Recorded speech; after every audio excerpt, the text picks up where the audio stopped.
Megastar Chiranjeevi political రీఎంట్రీపై ఎప్పటి నుంచో ప్రచారం జరుగుతోంది.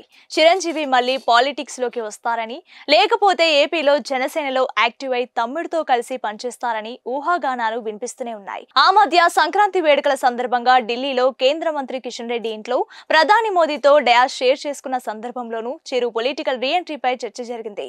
బీజేపీ ఆయనకు ఎంపీ పదవి ఆఫర్ చేసిందని, కేంద్ర మంత్రిని చేస్తామని భరోసా ఇచ్చిందని కూడా టాక్ నడిచింది. అయితే ఇక నో పాలిటిక్స్ ఓన్లీ సినిమాస్ అంటూ చెప్పుకుంటూ వస్తున్నారు చిరంజీవి. లేటెస్ట్ గా తెలంగాణ సీఎం రేవంత్ రెడ్డిని చిరంజీవి కలిశారు. అయితే జూబ్లీహిల్స్ బైపోల్ వేళ రేవంత్ చిరు భేటీ రాజకీయంగా చర్చనీయాంశంగా మారింది. జూబ్లీహిల్స్ బైపోల్ బరిలో మెగాస్టార్ చిరంజీవిని దింపాలనేది సీఎం రేవంత్ రెడ్డి ప్లాన్ అంటున్నారు. ఆ ఉద్దేశంతోనే చిరును ప్రత్యేకంగా ఆహ్వానించి తన నివాసంలో భేటీ అయ్యారట సీఎం రేవంత్ రెడ్డి. ఈ సందర్భంగా వారిద్దరి మధ్య ఇంట్రెస్టింగ్ డిస్కషన్ జరిగిందని అంటున్నారు. అక్కడ తమ్ముడు, ఇక్కడ అన్నయ్య. పొలిటికల్ గా ఇద్దరు చెరో రాష్ట్రంలో ఉన్నత పదవుల్లో ఉండొచ్చుననే అస్త్రాన్ని వాడారట Revanth. Pawan Kalyan AP deputy CM గా ఉన్నారు. అయితే తెలంగాణలో చిరంజీవికున్న ఫ్యాన్ బేసే వేరు. ఒకప్పుడు ఆయన సినిమాలకు నైజాంలోనే ఎక్కువ కలెక్షన్స్ ఉండేవి.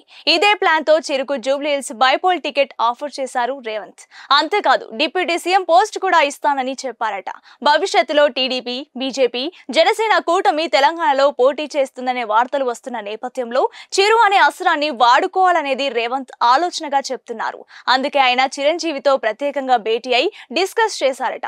పైగా ఇప్పటికే చిరంజీవి కోడలు ఉపాసనకు తెలంగాణ ప్రభుత్వం కీలక పదవిచ్చింది. స్పోర్ట్స్ హబ్ ఆఫ్ తెలంగాణకు ఉపాసనను కో చైర్మన్ గా నియమించారు సీఎం రేవంత్ రెడ్డి. ప్రస్తుతం పాలిటిక్స్ కు పూర్తిగా దూరంగా ఉంటూ సినిమాలపైనే ఫోకస్ పెడుతూ తన పని తాను చేసుకుంటున్నారు చిరంజీవి. అయితే సీఎం రేవంత్ తో భేటీ తర్వాత జూబ్లీహిల్స్ బరిలో చిరు అనే ప్రచారం తెలుగు రాష్ట్రాల రాజకీయాల్లో హాట్ టాపిక్ గా మారింది. ఈ విషయం తెలుసుకున్న సినీ పరిశ్రమ ఆనందానికి అవధులు లేకుండా పోయింది. అక్కడ పవర్ స్టార్, ఇక్కడ మెగాస్టార్ రూల్స్ చేయబోతున్నారంటూ మెగా ఫ్యాన్స్ ఫుల్ జోష్ మీదున్నారు. అది మ్యాటర్.